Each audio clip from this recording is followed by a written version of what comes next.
Olá, amigos da TV FIB, estamos iniciando mais um programa, Diálogos do Saber. A pauta da nossa discussão é corrupção.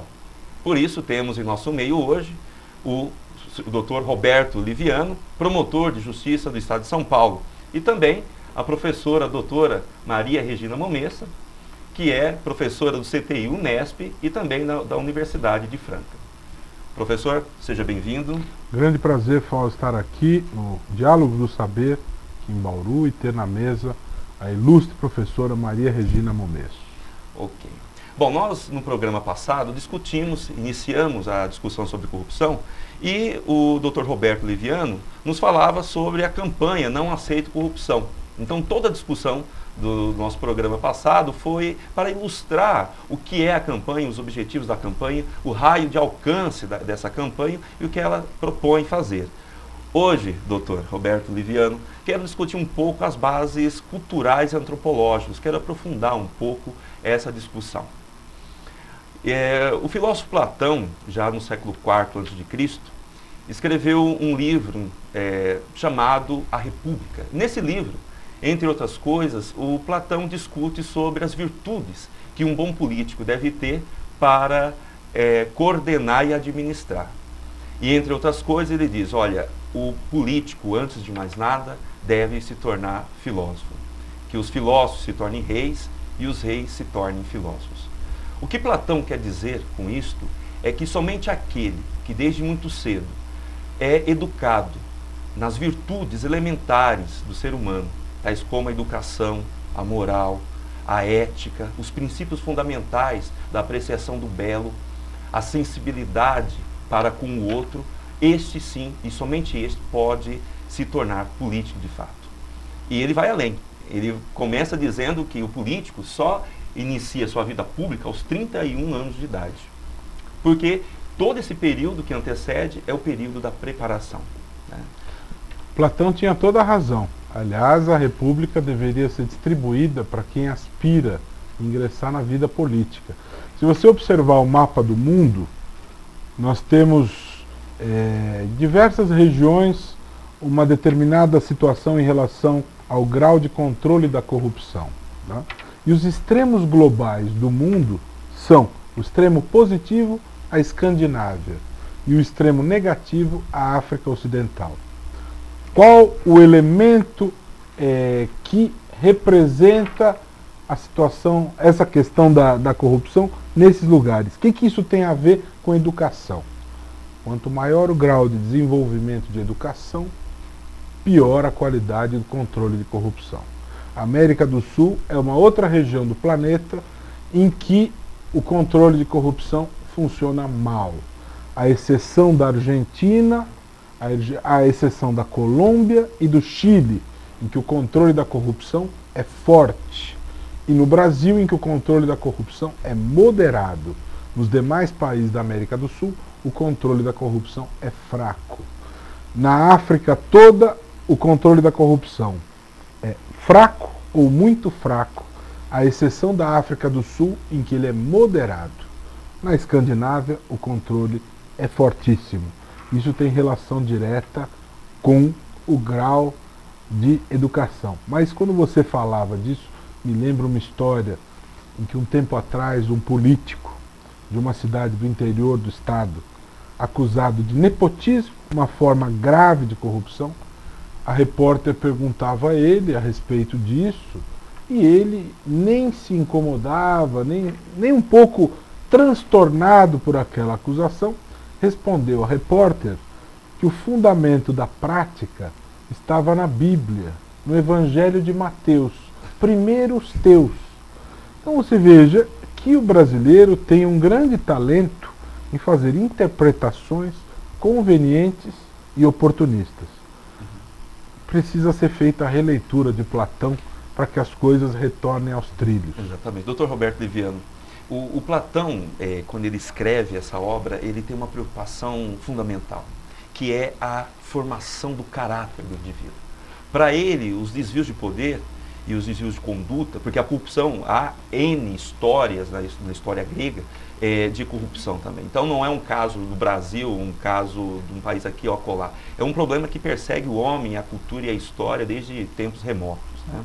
Exatamente. E ele fala o que faz o indivíduo se deter a não se corromper é justamente a sensibilidade que é criada através da formação do caráter, né? A virtude humana, né?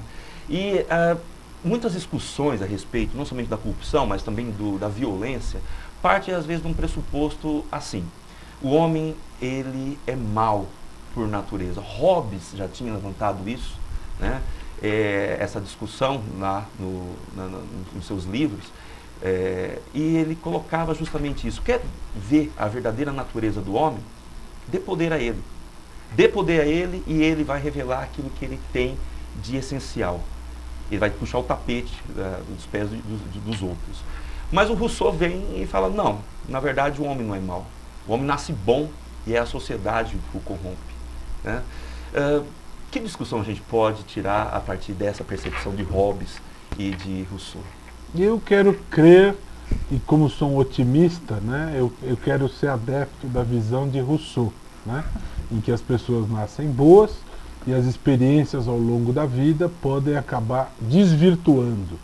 Mas eu acredito que o curso da virtude, da honestidade, da ética, ele pode e deve ser fruto de opções estrategicamente feitas nessa direção. As coisas não acontecem por obra do acaso. É necessário que haja realmente um investimento maciço em educação, e não só por parte do Estado, não só por parte da família, mas realmente a sociedade precisa fazer uma opção realmente por praticar este modelo, por disseminar este modelo. E não só a questão da educação, mas a própria existência do ponto de vista coletivo. Eu acho que um grave problema que nós vivemos, e não é só no Brasil, mas no mundo, o excessivo individualismo. O excessivo individualismo, o excessivo sentido de competição leva a uma situação extremamente grave. As pessoas pensam apenas no seu interesse e o sentido coletivo existencial se perde. Eu me lembro, uma determinada ocasião, numa aula de direito penal na faculdade, falando sobre a questão da segurança pública. A Constituição Federal fala disso no artigo 144. E diz, de maneira principal, que é a obrigação do Estado. Mas não só do Estado. O cidadão também tem a sua responsabilidade em relação à segurança. Aliás, a gente tem a mania de falar dos direitos fundamentais, mas pouco falamos das obrigações das pessoas. As pessoas têm as suas obrigações também, não só direitos, né? E voltando ao exemplo do meu aluno, quando eu falava deste tema, eu me lembro que ele ficou bastante inflamado diante de uma colocação que eu fiz, dizendo: mas eu pago meus impostos e com isso eu cumpro minhas obrigações. Isso é obrigação do Estado, eu não tenho nada a ver com isso. E aquilo que ele disse naquela oportunidade reflete o pensamento de muitas pessoas. As pessoas lavam as mãos e acham que o Estado tem a obrigação de resolver todas as questões, todos os problemas. Quando, na verdade, para que nós tenhamos um outro encaminhamento para a evolução da humanidade, isso depende de uma atitude preocupada, responsável, séria, coletiva, né, por parte das pessoas. As pessoas pensam, por exemplo, em cuidar da praça. A praça é de todos. A rua é de todos. Há esta cultura de cuidar da praça, da biblioteca pública, do presídio. As pessoas enxergam o presídio como um lugar em que aqueles dejetos sociais são lançados para que as pessoas fiquem distantes. Mas, na verdade, o crime, ele não aconteceu em Marte. O crime aconteceu aqui e ele é fruto de várias situações, do ponto de vista sociológico, antropológico, e há uma série de variantes, mas o fato é o seguinte: o crime é um produto social nosso, responsabilidade nossa. O presídio é um equipamento social da nossa responsabilidade, assim como a maternidade, assim como a creche, assim como a biblioteca, assim como a praça, assim como a rua. As pessoas precisam ter noção que todos esses equipamentos são equipamentos de todos, que o patrimônio público é de todos. Porque, infelizmente, no Brasil, com o tempo se perdeu a linha divisória entre o público e o privado. Tivemos um senador cassado que cumpria o papel de um despachante a serviço de um particular, né? Esse é um problema sério que nós temos. Os mandatos eletivos perdendo o seu caráter público e se tornando um balcão de negócios. Isso não pode acontecer. Mas esse é um pequeno exemplo, não é só no mandato parlamentar. As pessoas precisam ter esse sentido existencial coletivo. A professora Maria Regina, uma grande estudiosa de Zygmunt Bauman, e o Bauman fala muito sobre a modernidade líquida, né? E a análise das bases teóricas de Bauman nos permitem entender uma série de coisas. Esta provisoriedade, esta falta de valores mais sólidos, mais profundos, explicam essa instantaneidade existencial nossa, né? A professora pode falar mais sobre isso, que é conhecedora profunda de Bauman. Não tão profunda, mas o que o Bauman coloca é que nós vivemos dentro de uma sociedade líquida moderna, cujos valores são muito fluidos. Por quê? Porque esta sociedade contemporânea nos coloca duas coisas que são muito paradoxas, que você tem que ser ao mesmo tempo. Ao mesmo tempo em que você tem que ser um indivíduo, pensar na sua individualidade, ser diferente, você também tem que ser social, pertencer a um grupo. Então, esse sentimento de pertencimento e esse sentimento de uma identidade diferenciada acaba provocando uma angústia muito grande dentro desse ser humano. E ele passa a ter um medo terrível de ser descartado. Porque se ele não pertencer ao grupo, ele pode ser descartado. Se ele não tiver uma identidade diferente, ele também pode ser descartado. Com isso, os valores eles vão se dissolvendo, porque nada se estabelece durante muito tempo. Não é como antes, que a identidade, por exemplo, ela era estável, né? Então, haja vista, por exemplo, nas novelas, você tinha um personagem que era o bandido do início até o final da novela. Hoje, você tem um bandido que ele começa como bandido e vira mocinho e tudo mais. E aí esses valores vão sendo invertidos. E há uma naturalização daquilo que é ruim, né? Então se justifica, por exemplo, nessa novela agora, Avenida Brasil, né? Se justifica ações criminosas das pessoas, não só num núcleo, né? Mas em vários, em função de que a pessoa era pobre ou em função de que sofreu um trauma. Os fins justificam os meios. Os fins uma coisa acabam um tanto quanto maquiavélica, né? E aí entra uma coisa que o Foucault fala com muita propriedade, dos micropoderes e das relações de saber e poder, né? Que quando você entra nessa relação de saber e poder, né, os fins acabam justificando os meios, né? O poder ele é tão atrativo e não se quer ficar fora dele, que qualquer coisa vale a pena para se deter e para se ter esse poder, né? E eu penso aqui também uma reflexão bem nesse nível. Se você volta na história, você vai perceber que cada civilização teve o tipo de povo que almejou ter. Por exemplo, se você vai em Esparta, qual é o ideal do cidadão espartano? É o ideal do guerreiro. Sim. Toda a educação, todo o esforço público era para a formação do corpo do guerreiro. Ao ponto que o indivíduo, você olhava, né, você vê as gravuras, né, você olha o corpo, você identifica nele o corpo do guerreiro, né? Assim como em Roma, por exemplo, né? Quer dizer, há determinados tipos de educação para a formação de determinados tipos de indivíduos. A grande questão que eu teria era que tipo de educação Ou que tipo de formação, exatamente, nós temos hoje para formar que tipo de cidadão? Sim. Porque o discurso aqui está girando em torno justamente do indivíduo. Porque não adianta nada você ter uma justiça maravilhosa, você ter dispositivos punitivos que vigiam, que estão ali, se você não tem os valores elementares introjetados no indivíduo. Sabe, desculpe. Sabe, Fauzi, se nós formos observar como é que a coisa funciona, vamos pegar um exemplo aqui do estado de São Paulo, da rodovia Marechal Rondon. Não no governo agora do Alckmin, mas acho que há uns 4 ou 5 anos, quando eles resolveram tirar o Carandiru, né, e espalhar de São Paulo. As prisões. E aqui na Marechal Rondon, a cada 50, 60 quilômetros ou 100 quilômetros no máximo, você tem um presídio de alta periculosidade.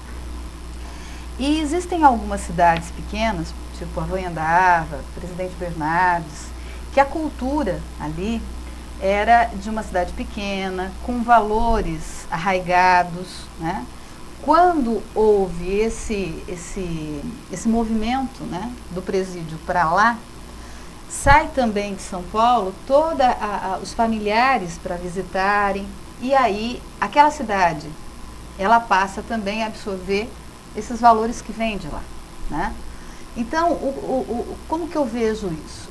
Eu entendo assim, a educação, ela deve ser pensada não só nas condições em que aquela realidade necessita, mas nas possíveis mudanças que aquela realidade pode ter, né? E valores são valores em qualquer lugar. Então, o que ocorre?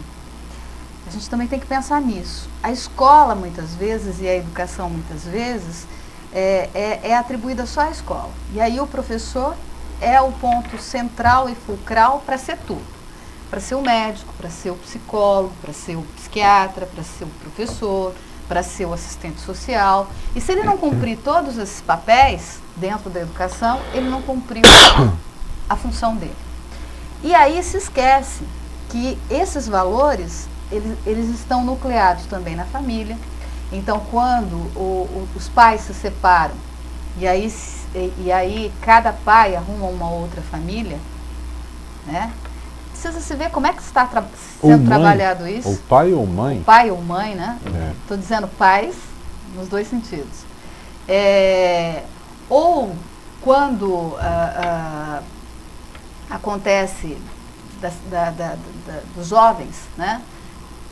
Estarem naquela fase de sair, buscar, se divertir, etc. Por exemplo, hoje a gente sabe que os jovens bebem muito, né? Há um consumo de álcool muito grande entre os jovens, nas baladas e etc. Então, como é que está sendo construído esses valores? Né? Eu quero pegar um gancho nesse comentário da professora, e já tínhamos falado um pouco a respeito disso, é justamente este sentido de responsabilidade que não pode se esgotar em relação ao papel do Estado e as políticas públicas, que são responsabilidade do Estado, mas há uma série de assuntos que não vão se resolver apenas na implantação dessas políticas, né? E o tema da educação é um dos que ilustra melhor isso, né?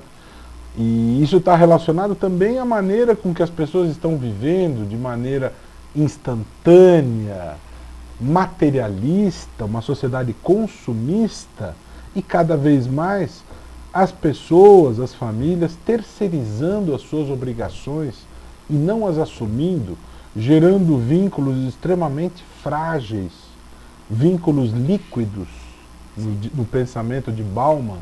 E esses vínculos frágeis, sem bases mínimas, acabam sendo uma matéria-prima importante, não só para a prática da corrupção, mas para uma série de desvios, né?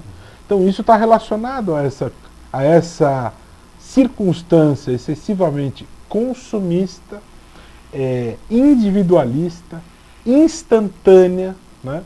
Em que as pessoas querem ser protagonistas ter aqueles minutos de fama, de importância, para mostrar a importância que elas têm para o grupo social, né?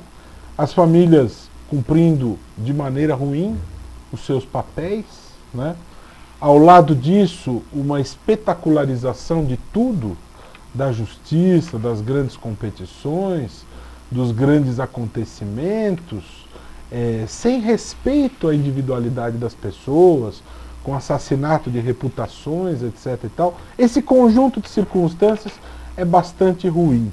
E isso, na verdade, mostra o quanto é devastadora essa situação desta crise de valores e da falta de responsabilidade das famílias e das pessoas em relação ao seu papel na educação. A gente está falando tudo isso em torno da problemática da educação e da terceirização.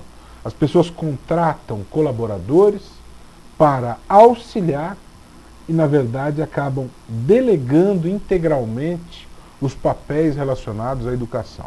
Quando não delegam à escola, delegam a esses colaboradores e muitas vezes isso tem consequências determinantes lá na frente, em relação a coisas, desvios, situações, falta de limites que precisam ser colocados no momento apropriado, tá certo? E as consequências são muito ruins, inclusive em relação à corrupção.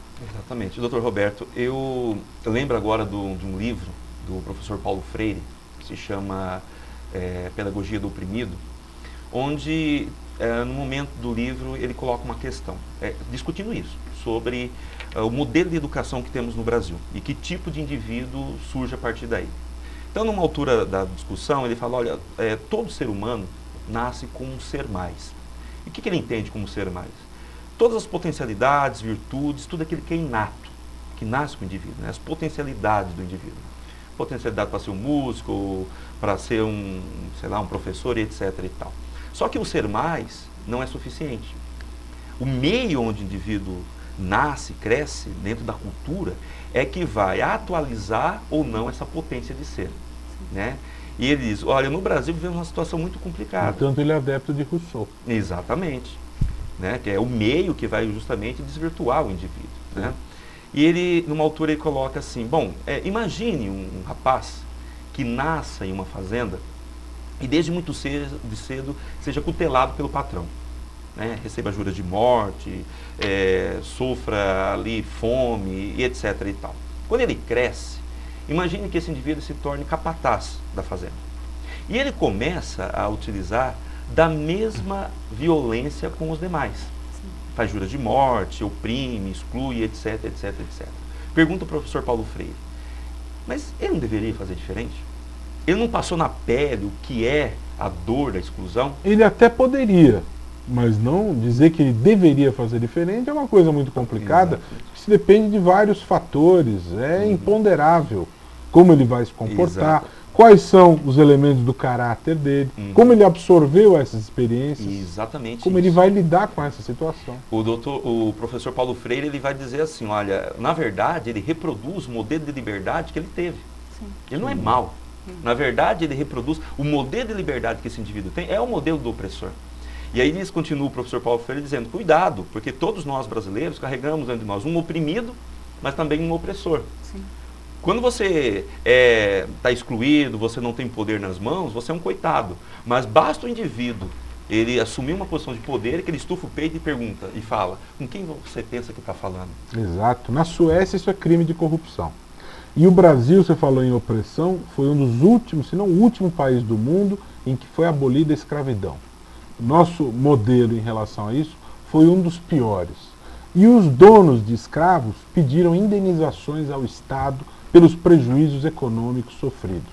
Então, muitas das coisas que nós estamos vendo, situações de exploração que ainda se manifestam, a gente feita de escravo em fazendas até hoje, na verdade são resquícios deste modelo e dessa subversão de valores, desta cultura do desrespeito à lei, que ainda se vê presente entre nós. Esses hiatos sociais que nós vivemos, na verdade, ele é histórico, né? Quer dizer, ele acompanha o imaginário. há que se criar um modelo de liberdade, e esse modelo é pela educação. Sim. Né? O valor, ele é gerado, ele é gestado, e quando eu falo educação, não somente educação formal, mas educação informal, Sim. dentro de casa. E aí quando a gente pensa na família nuclear, aí temos uma outra preocupação, porque as características dessa família nuclear hoje estão em crise também. Sim.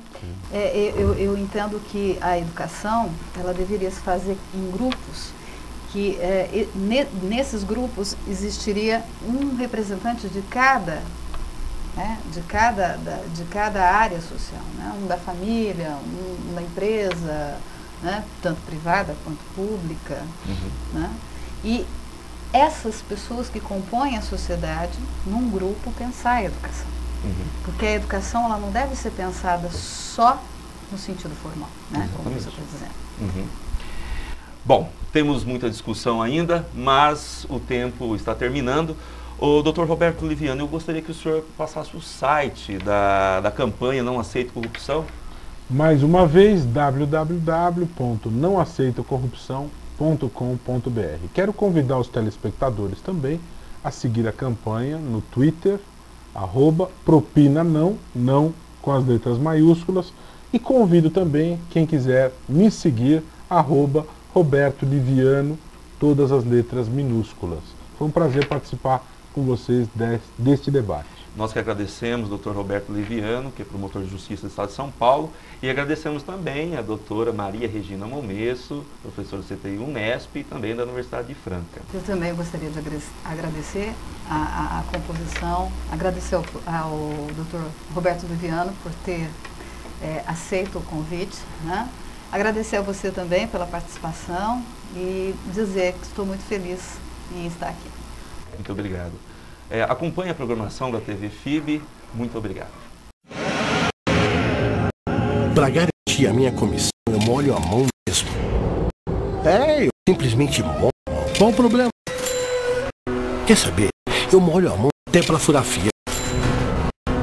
Quem molha a mão não tem vergonha na cara.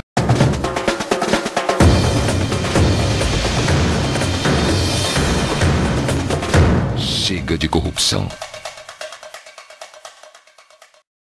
Quem leva vantagem, quem leva comissão, quem leva propina, leva muito mais do que isso. Leva embora a dignidade, a honestidade, a cidadania. Leva embora o futuro do Brasil. Leva. E você não vai fazer nada. Corrupção não leve, não aceite, denuncie.